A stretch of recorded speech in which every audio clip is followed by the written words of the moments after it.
Mr Benn, the Sixth Doctor, by Barnhouse Company. Read by the new storyteller.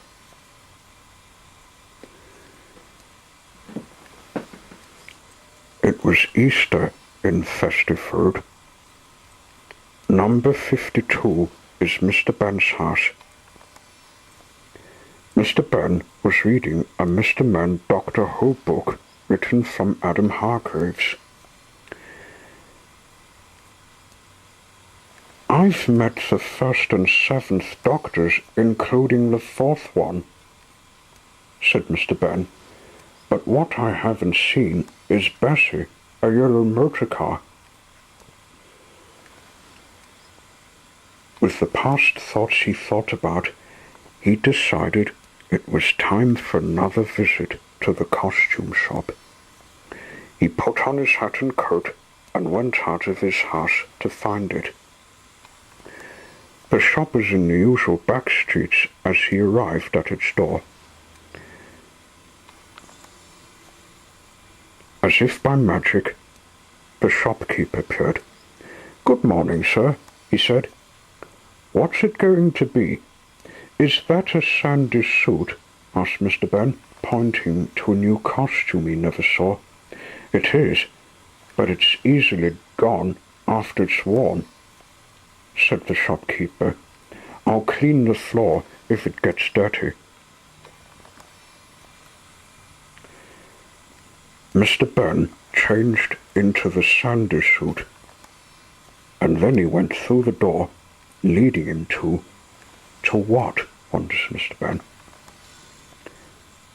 On the other side, he found himself in a control room. At the panel was another person. It was the Sixth Doctor. Mr Benn noticed him looking concerned, so he asked him, "Hello, what seems to be the problem?" "Oh, hello," said the Doctor. "It's this other trouble I just spotted. Time has been twisted again." "Time's been twisted?" said Mr Benn. "The clock, you see, can give you the idea," the Doctor explained. "Say, isn't the TARDIS supposed to twist?" asked Mr Benn. "No, it's not to do that. We better land. I did say to Perry it can't travel through twisted time," exclaimed the Doctor. They got to a near planet they could find to land. Unknown to the Doctor and Mr Benn, there was a TARDIS that landed on the planet. Another different TARDIS, and not a time lady, another Time Lord. Mr Benn and the Doctor got out of their TARDIS and started looking about the planet. It wasn't the blue planet, only a red one. "This must be the red planet. I don't think I've been here since the problem on the blue planet," said the Doctor. "I hope it's not too hot. Nothing seems to stir up," said Mr Benn. "How can we find a way to untwist time?" "The red locals aren't around. All we must do is find what's causing the twist," said the Doctor. All of a sudden, they noticed a yellow car standing beside what the Doctor recognized. "A TARDIS in the shape of the pole," said Mr Benn. "I don't remember seeing that.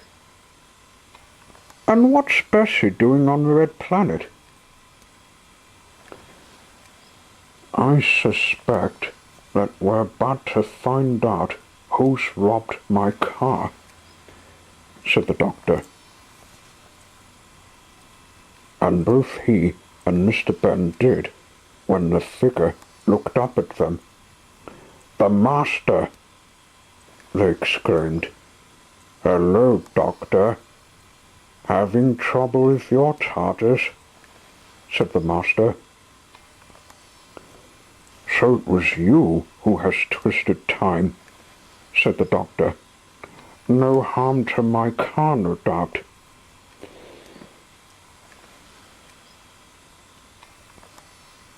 "I'm not glad to see him," said Mr. Benn. "What's that beside us?" "That is another time continuum. He took out its key to replace it with a corkscrew," said the Doctor. Mr. Benn noticed the original key on the ground.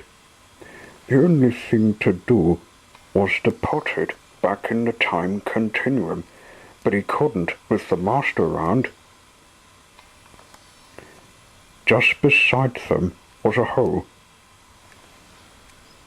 "Hey, isn't that a volcano we're next to?" Mr. Benn asked.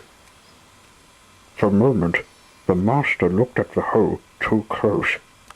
His foot slipped, then he fell. "That might hold him for a minute. Let's get the key in the time continuum and drive back to the TARDIS," said the Doctor. Quickly, Mr. Benn took out the corkscrew and put it in its original key.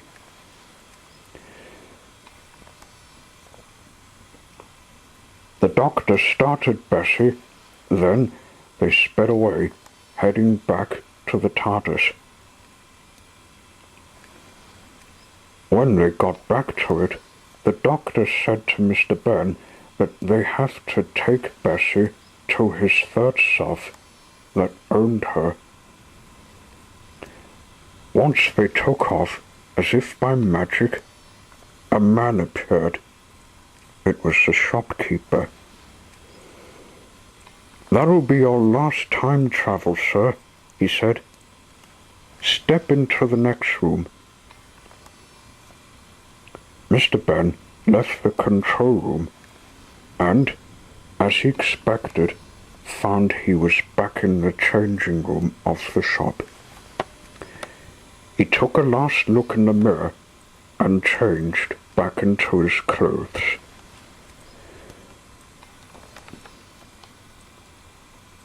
As he gave back the sandy suit, Mr. Benn found the corkscrew from when the Master wrongly put it in the time continuum.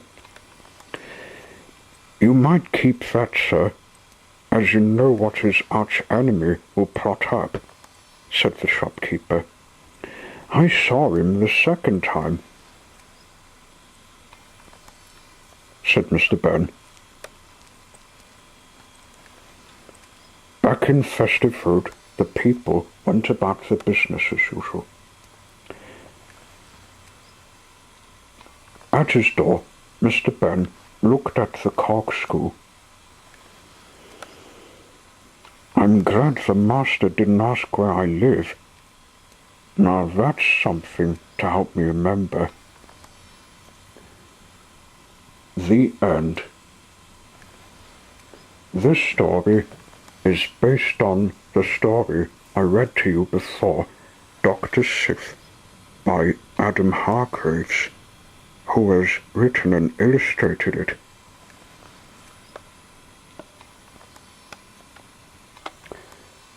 The Sixth Doctor, from 1984 to 1986.